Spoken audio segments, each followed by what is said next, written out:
So Ludovic, we're here on a beautiful Pacific Northwest day. Is there anything that you tell people who are new to Mahler to do in advance of taking in a symphony like this, given its demands emotionally and even physically, especially for conductors or players because of the length? But do we have to come to Mahler in any different way than any other composer or symphony? Well, I think Mahler was someone that used a lot of folk elements in his music, and so my advice is to approach Mahler's music through the songs, because this one, number 3, of course also uses some of the Wunderhorn, and so it's a little more obvious. But even with a symphony like number 1, where some themes are completely extracted from his song cycles, I always think that it's better to approach Mahler from the perspective of the songs than from the symphonies themselves. I think the symphonies are just the result of the work is done on the songs for me.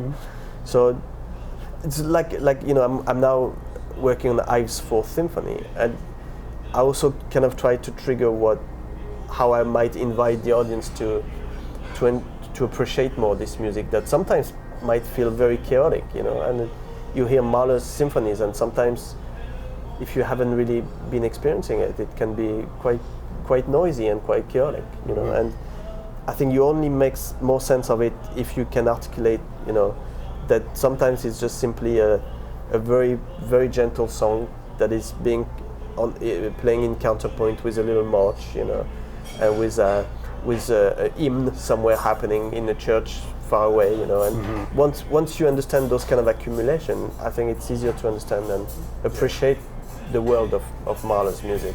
Yeah. Otherwise, it can be it's exciting because viscerally it's loud and it's powerful and it's lots of brass, and when the strings play, they are really deep into the strings. Right.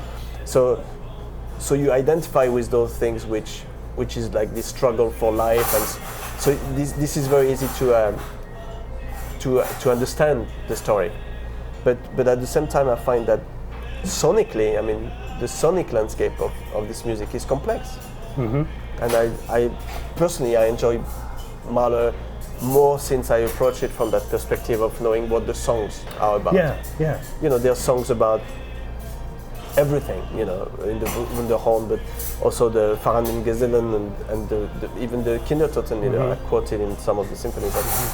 When you're more familiar with that journey of the songs cycles, then I think it's easier to embrace that world. Yeah.